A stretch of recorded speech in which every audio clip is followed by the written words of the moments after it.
Hello students, जय Hind students. I hope कि आपकी प्रिपरेशन बहुत अच्छी चल रही होगी और अच्छी चलनी ही चाहिए। अगर बुरी चल रही है तो उसे अच्छी कीजिए।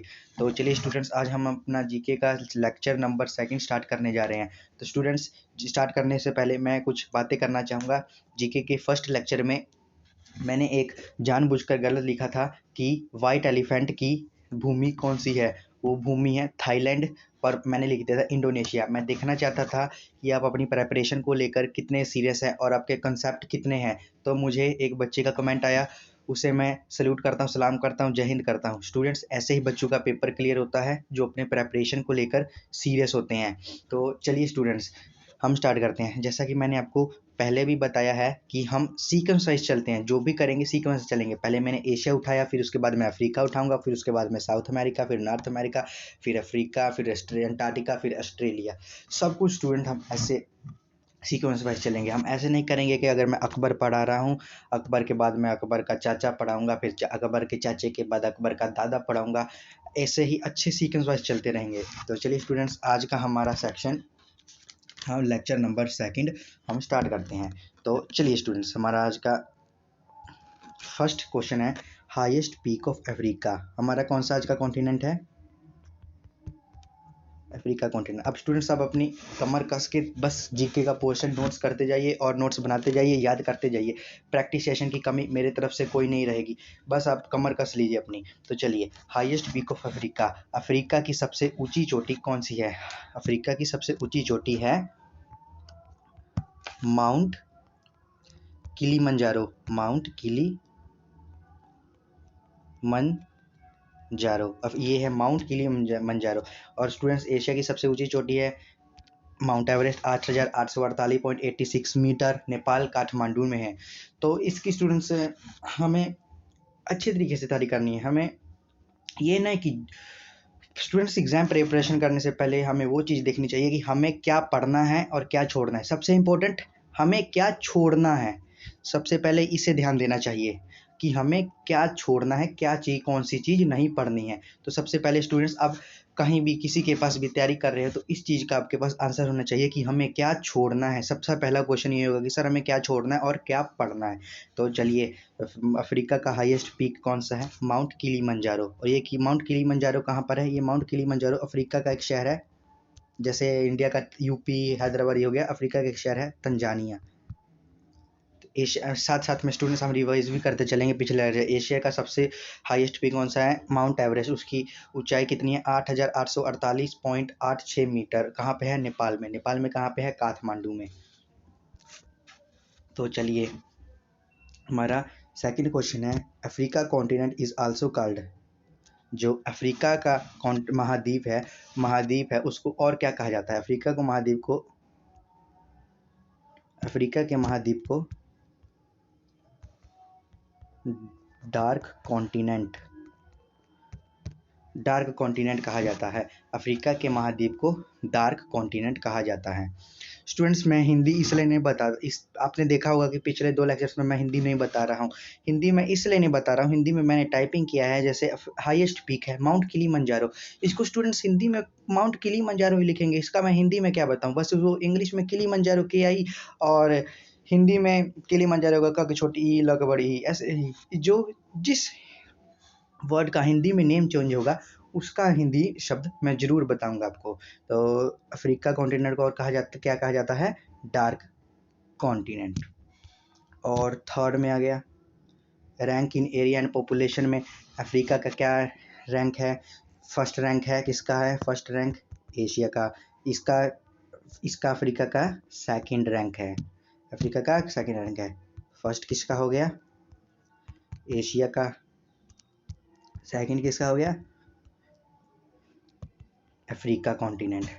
तो चलिए स्टूडेंट्स, एक अफ्रीका इज द, एक फैक्ट वाला क्वेश्चन। फैक्ट क्या है? एक इन्फॉर्मेशन को, Africa is the only continent through which the tropic of cancer, tropic of capricorn और इक्वेटर पास करता है। जो ट्रॉपिक ऑफ कर्क रेखा, मर्क रेखा और इक्वेटर पास को हिंदी में क्या बोलते हैं? कमेंट कीजिए। कर्क रेखा, मकर रेखा और इक्वेटर पास है, ये तीनों की तीनों लाइना, जैसे ये हो गया, ये हमारा हो गया, ये हो गया कर्क रेखा, मकर रेखा, ये कर्क रेखा, मकर रेखा और ये इक्वेटर, ये अफ्रीका, ये मान लीजिए यहाँ पे अफ्रीका है, ये कर्क रेखा, मकर रेखा है और ये इक्वेटर ये तीनों अफ्रीका महाद्वीप से पास होकर गुजरती हैं। ये इंपॉर्टेंट क्वेश्चन है, इसको आप याद रखिएगा। तो चलिए स्टूडेंट्स, वर्ल्ड्स लॉन्गेस्ट रिवर, वो अफ्रीका कॉन्टिनेंट की क्या वर्ल्ड्स लॉन्गेस्ट रिवर, मैं आपको बता दूंगा कि वर्ल्ड लॉन्गेस्ट रिवर ऐसे याद नहीं करना कि एशिया की सबसे बड़ी लंबी, सबसे छोटी, अफ्रीका की सबसे बड़ी लंबी, सबसे छोटी। बस हमें याद करना है सबसे बड़ी लंबी, सबसे छोटी। सबसे बड़ी लंबी कहाँ पर है, कौन से कॉन्टिनेंट पे, सबसे छोटी कौन से कॉन्टिनेंट। हमें हर एशिया, अफ्रीका, साउथ अफ्रीका, इन सब की नदियाँ के बारे में याद नहीं करना। हमें कौन सा यूपीएससी बनना है, सीएससी देना है, हमें कौन सा पीएचडी करनी है। तो अफ्रीका की सबसे लंबी नदी कौन सी है, नाइल रिवर। ये तो बच्चे ने नाम सुना होगा स्टूडेंट मैं आपको एक बताना चाहता हूँ, लार्जेस्ट और लॉन्गेस्ट में क्या फ़र्क है, ये मुझे कमेंट में बताइएगा। इसका आंसर मैं आपको कल दूंगा। मैं भी देखना चाहता हूँ कि कितने आपको पता है, कितना नॉलेज है। लार्जेस्ट और लॉन्गेस्ट में क्या फ़र्क है। तो चलिए students, largest lake of Africa, largest lake of Africa, Africa का लार्जेस्ट लेक कौन सा है, अफ्रीका का लार्जेस्ट लेक कौन सा है, कहाँ गए, अफ्रीका का लार्जेस्ट लेक कौन सा है। अफ्रीका का लार्जेस्ट लेक है लेक तंजानिया, लेक तंजानिया। ये अफ्रीका का लार्जेस्ट, ये अफ्रीका का सॉरी स्टूडेंट्स, मैंने गलती कर दी। ये जो लेक तंजानिया है, एक और क्वेश्चन नोट कर लीजिए, ये जो लेक तंजानिया है ये लार्जेस्ट लेक है, ये लेक तंजानिया लॉन्गेस्ट लेक है। मैंने कहा ना, ये लार्जेस्ट और लॉन्गेस्ट में कन्फ्यूज़न बहुत होती है, इसलिए मैंने आपसे पूछा है लार्जेस्ट और लॉन्गेस्ट में क्या फ़र्क है। ये जो लेक तंजानिया है, ये देखिए मैंने यहाँ पे लिखा भी है सॉरी, ये जो लेक तंजानिया है ये लॉन्गेस्ट लेक है, लेक तंजानिया लॉन्गेस्ट लेक है। और लार्जेस्ट लेक कौन सा है, लार्जेस्ट लेक है लेक विक्टोरिया, लार्जेस्ट लेक है लेक विक्टोरिया, लॉन्गेस्ट लेक है लेक तंजानिया। तो चलिए स्टूडेंट्स, हमारा अगला क्वेश्चन है, which river connects Mediterranean Sea and Red Sea, वो कौन सी नदी है जो मेडिटेरियन सी और रेड सी को कनेक्ट करती है, वो कौन सी नदी है जो मेडिटेरियन सी और रेड सी को कनेक्ट करती है, वो है स्वीज कैनाल, वो है स्वीज कैनाल। और ये स्वीज कैनाल कहाँ है, इजिप्ट में, जहाँ पे वो फोटोज़ होती हैं, बड़े बड़े फोटोज़ बोल रहा हूँ, पिरामिड्स होते हैं, पिरामिड्स यहाँ पे इजिप्ट में होते हैं। तो स्टूडेंट्स, कैनाल के बारे में आप बताइएगा। हम ऐसे नहीं चलते कि हम कुछ भी उठा के हम अच्छे से सब चीज़ के बारे में जानकारी देंगे हम आपको। विच रिवर को ना, मेडिटेरियन सी और रेड सी, इसके बारे में भी हम आपके बात करेंगे। मेडिटेरियन सी, रेड सी क्या है, कहाँ से है, कहाँ पर ये मेडिटेरियन सी है, रेड सी है, ये कितना महत्व रखते हैं हमारे एग्जाम पॉइंट ऑफ व्यू से, सब चीज़ के बारे में। अगर हम अभी बस वन वर्ड कर रहे हैं इसलिए अभी वन वर्ड चलिए, जब हम थ्योरी पोर्शन करेंगे तब इसके बारे में समझाते चलेंगे। मेडिटेरियन सी और रेड सी को स्विच कैनाल जोड़ता है, मतलब कि जोड़ता है। इधर बीच में जैसे ये स्विज कैनाल हो गया, ये मेडिटेरियन सी हो गया और ये रेड सी हो गया, ये स्विज कैनाल इधर भी जोड़ रहा है, इधर भी जोड़ रहा है, ये जोड़ रहा है दोनों को। तो लार्जेस्ट लॉन्गेस्ट लेक तो बता दिया मैंने, लेक तंजानिया, लार्जेस्ट लेक मैंने आपको बताया लेक तंजानिया। स्टूडेंट्स, कुछ मैंने कुछ इंपॉर्टेंट पॉइंट देखे हैं एशिया के कुछ मैंने इंपॉर्टेंट पॉइंट देखे हैं, वो मैंने मुझसे पहले वीडियोज़ में छूट गए थे। तो हमारा ये यहाँ से स्टूडेंट्स देख लीजिएगा, ये हो गया, ये कुछ एशिया के पॉइंट थे। लास्ट 3 क्वेश्चन एशिया के पॉइंट हैं। इस्तांबुल सिटी, और जिसे हम तुर्की भी कहते हैं, ये कहाँ पर सिचुएटेड है, ये सिचुएटेड है यूरोप एंड एशिया।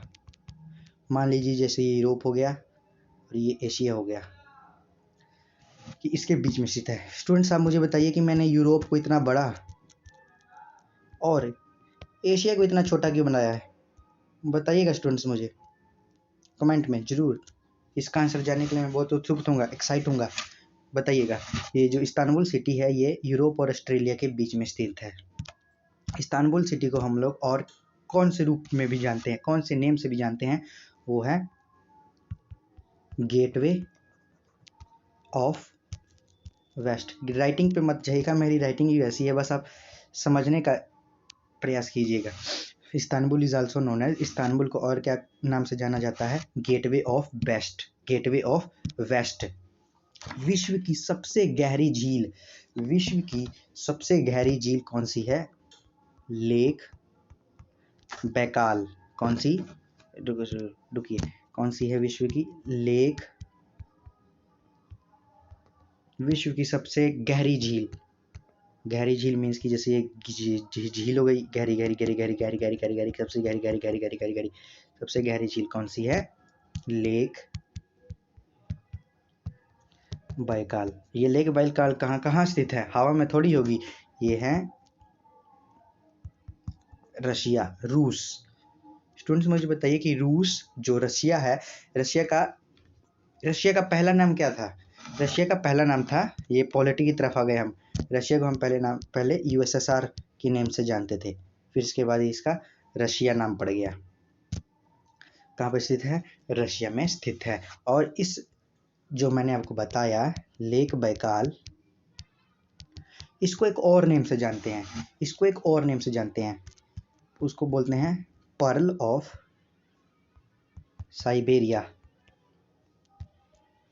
साइबेरिया का मोती, साइबेरिया का मोती। अब स्टूडेंट्स मुझे बताइए कि साइबेरिया का मोती इस लेक को क्यों कहा जाता है, इसका भी आंसर मैं बहुत एक्साइट हूँगा आप लोगों से कमेंट में जानने के लिए।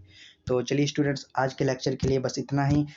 तो अगर आपको वीडियो अच्छी लगी हो तो सेशन को लाइक कीजिएगा, चैनल को सब्सक्राइब कीजिएगा, ताकि आप अच्छे से एशिया अफ्रीका सारे कॉन्टिनेंट्स पढ़ सकें और अच्छे इंपॉर्टेंट फैक्ट्स और इंपॉर्टेंट बातें जान सकें। तो चलिए, जय हिंद, जय भारत, पढ़ाई करते रहें, ऑल द वेरी बेस्ट।